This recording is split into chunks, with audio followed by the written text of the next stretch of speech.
Bonjour les amis, c'est Suelen Graine de Magie, heureuse de vous retrouver dans cette nouvelle vidéo pour le signe des Vierges, donc ascendant, lune, Vénus en Vierge, vous êtes sur la bonne vidéo pour vos énergies de la semaine du 2 août 2021. On va aller regarder ce qui se passe d'un point de vue général et puis on ira voir le sentimental pour les couples et pour les célibataires.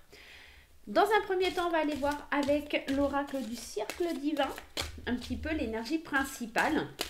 Si vous êtes nouveau sur la chaîne, n'hésitez pas à vous abonner en cliquant sur le petit carré en bas à droite de votre écran. Et puis pourquoi pas d'activer la petite cloche lorsque je poste des vidéos. Allez, c'est parti pour vous mes amis vierges. Qu'est-ce qui se passe sur cette semaine? Allez, l'énergie principale. Qu'est-ce que le cercle divin vient nous donner? Très très belle carte. Ré, c'est quand même une des plus belles cartes du jeu à mon sens. Cette carte, elle est juste magnifique. On vous dit, vous avez assez du côté obscur de la vie, peur, doute, incertitude, anxiété, frustration et croyance que vous ne pouvez pas réaliser vos rêves sont des signes que vous avez été émergé trop longtemps dans les ténèbres. C'est votre heure. Il vous faut sortir de l'obscurité pour aller vers la lumière. On est vraiment dans une belle carte, comme je vous le disais, parce que c'est vraiment l'idée de plus se laisser piéger, en tout cas par ses pensées. C'est fini de croire qu'il n'y a pas les choses qui sont possibles. Là, la semaine prochaine, en tout cas la semaine du 2, là, c'est vraiment, vous vous faites confiance, il y a la puissance de la lumière, vous brillez de mille feux en fait. Hein. Il y a vraiment plus de doute sur quoi que ce soit. Vous êtes vraiment lumineux, vous savez où vous allez. Ouais, on a une très très belle énergie avec cette carte. Hein. Waouh, Vierge, c'est beau. Hein. Allez, on y va. Allez. Les Vierges, la semaine du 2 août. Allez, donne-moi des indications, quelques cartes. On va pas sauter, on va aller les chercher. Allez. On a accomplissement, finalité, conclusion. On est vraiment dans quelque chose de beau. On retrouve l'équilibre aussi. La reine de cœur. Attention quand même à cette petite pointe d'ego, hein, vraiment, de vouloir tout contrôler. Et on a quand même la carte de l'égarement, du doute et de la confusion. Ça, c'est la petite part d'ombre que vous allez laisser de côté. Vous savez, cette fameuse petite part d'ombre là dont on parlait il y a quelques secondes. Avec Ré, effectivement, vous allez illuminer un petit peu les choses, mais il y a toujours cette petite part d'ombre qui vient un peu faire obstacle.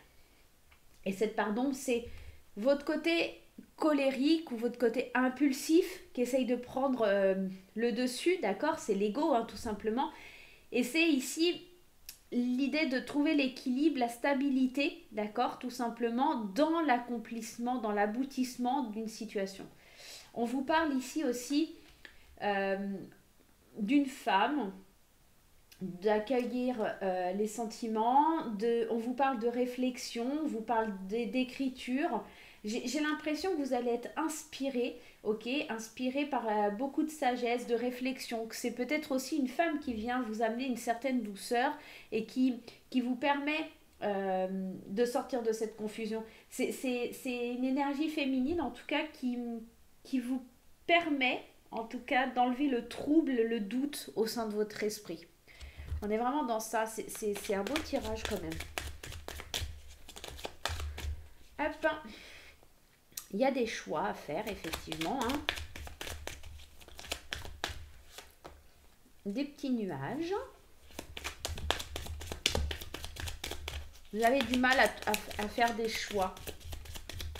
Il y a peut-être des discussions un petit peu, vifs, d'accord, qui seront présentes, mais qui vous permettront justement de... Parce qu'on voit hein, avec cette carte du service AT, il y a quand même de la correspondance. Donc on est peut-être dans une phase où on a envie d'échanger. Il y aura peut-être des petites disputes, des petits conflits. Vous vous sentirez un petit peu égaré et confus. Mais parce que en fait, ce qu'on vient vous dire, ça touche à votre ego, ça vous pique et au vif. Et c'est ça hein, qui vous rend un peu confus à l'intérieur de vous. Hein. Ouais, on sent qu'il y a une transformation pleine d'espoir qui arrive. Hein. Quand je vous parlais, mais il y a le soleil. On n'est pas dans quelque chose de mauvais, on est vraiment dans quelque chose, encore une fois, de lumineux. Regardez ces deux cartes. On est vraiment dans la luminosité. Et j'ai l'impression c'est parce qu'on sort de l'ego, on sort de quelque chose. Je vous dis, je pense qu'il va y avoir une discussion qui va être un petit peu houleuse, qui va vous piquer au vif, hein, parce que on le voit, hein, on est perdu. Hein. Il y a 2 cartes d'égarement, de confusion.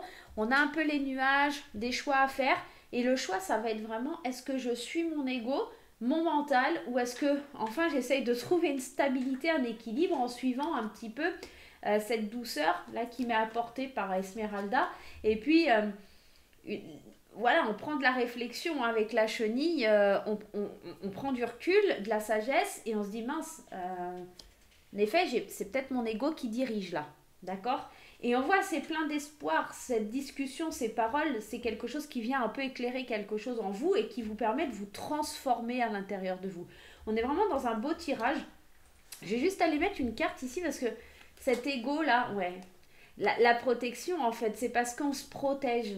Ouais, la racine, les familles, la lignée, le passé. On se protège. Hein. L'ego, il a peur d'être piqué parce que dans le passé, peut-être qu'on vous a fait du mal, peut-être qu'il y a eu de l'insécurité. Et c'est une forme de protection, cet ego, en fait, pour vous. Donc là, faites bien attention à ça. Des petites discussions, des petits couacs. Il va falloir faire le choix un petit peu de sortir de cette brume, de ce nuage, de cette colère et de ne pas vous laisser diriger par l'ego. Ok? Tout simplement. Allez, on va aller voir du côté sentimental vers quoi on se dirige pour vous les vierges. J'ai perdu mon jeu, il est là. Allez, l'oracle des fées enchantées, mon premier oracle. Si vous souhaitez l'acquérir, il n'y a aucun souci. N'hésitez pas, vous avez les liens en barre d'infos. Allez, on y va pour les célibataires et pour les couples. On va voir un petit peu ce qui se passe. Allez, pour les célibataires et pour les couples. On y va. Allez, pour les couples, pour les célibataires. On y va. Allez, ma petite graine d'amour, mon deuxième oracle qui sortira dans très peu de temps maintenant. Hop, pour les couples et pour les célibataires. Allez, on laisse le jeu à côté de nous. Les célibataires, on vous fera après. On va d'abord commencer par nos amis qui sont en couple. Le conseil, c'est vous. Alors, je pense que vous avez la clé pour que les choses aillent bien, d'accord, dans votre couple. Très beau tirage pour les couples, nouvelle aventure, voyage, départ, on sent qu'il y a des vacances, on sent qu'on a envie de bouger. On sent peut-être pour certaines vierges qu'il y a un engagement officiel, pax, mariage, peut-être des demandes en mariage.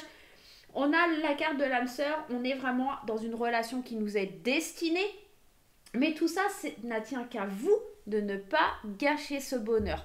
On a quand même la fée consultante en conseil, donc c'est... Voilà, on a quand même cette carte du jugement avec le divorce, mais on a quand même l'âme sœur, la flamme jumelle, on est quand même une très belle relation et dans la séduction. Je pense que cette carte ici du divorce, elle vient surtout exprimer le fait de, attention, à pas briser quelque chose qui est solide. Attention, et je parle encore par ce côté un peu ténèbre de cette carte Réréré, hein, qui est très lumineuse, mais qui néanmoins nous parle quand même de cette part d'ombre, de cet ego qui est présent, de pas tout gâcher, de pas tout exploser au sein du couple, parce que vous avez vraiment un très beau tirage là. On a quand même la notion de âme sœur, flamme jumelle, de compatibilité, de moitié, de connexion, de fusion, avec ce bel engagement vers une nouvelle aventure. Maintenant, la seule chose qui pourrait venir un petit peu mettre cette ombre au tableau, c'est cette carte du divorce qui nous parle de jugement et le fait d'avoir peur de cet engagement et de vouloir être dans une certaine liberté. Je vais juste aller en mettre une. Ouais. Vous avez peur en fait tout simplement d'avoir de la peine, de vous planter, d'avoir une blessure. Vous avez peur de tomber. Voilà, tout simplement. Et pour le coup, le conseil, c'est vraiment vous. C'est vous qui allez faire en sorte que ça aille bien ou pas bien au sein de votre couple et de ne pas vous laisser diriger par l'ego. D'accord ? Allez, on va aller voir pour les célibataires. Allez, les célibataires vierges. Le conseil, c'est la communication. Il va falloir parler, il va falloir aller vers les autres. On vous parle de bonheur, on vous parle de vous. Et on vous parle du bout de chou, de la gestation, de la patience, d'accord ? On vous dit que pour atteindre le bonheur, il va falloir être patient, tout simplement. Le bout de chou ne veut pas dire forcément que vous êtes enceinte. On peut nous parler de la gestation d'un projet, de quelque chose qui est en train de se faire, doucement mais sûrement, c'est en train de prendre maturité en vous. Et il y a ce côté bonheur, joie, harmonie, on se sent bien, on est plein d'espoir, on communique, on parle, on est attiré peut-être par certaines personnes. Et puis on vous dit, respire, tout va bien, je te protège. Je pense que c'est le cycle normal ici pour les vierges qui sont célibataires. On communique, on se fait plaisir, il y a de l'attirance, on vit les choses comme il faut, on vit les choses bien, sans prise de tête. Voilà, on est en train de prendre le temps, tout simplement, d'aller de l'avant dans cette relation. Voilà les amis, j'espère que ce petit tirage vous aura plu. Moi, je vais vous faire plein de gros bisous. N'oubliez pas les petits pouces en l'air et on se retrouve très très vite pour de nouvelles aventures. Bye bye!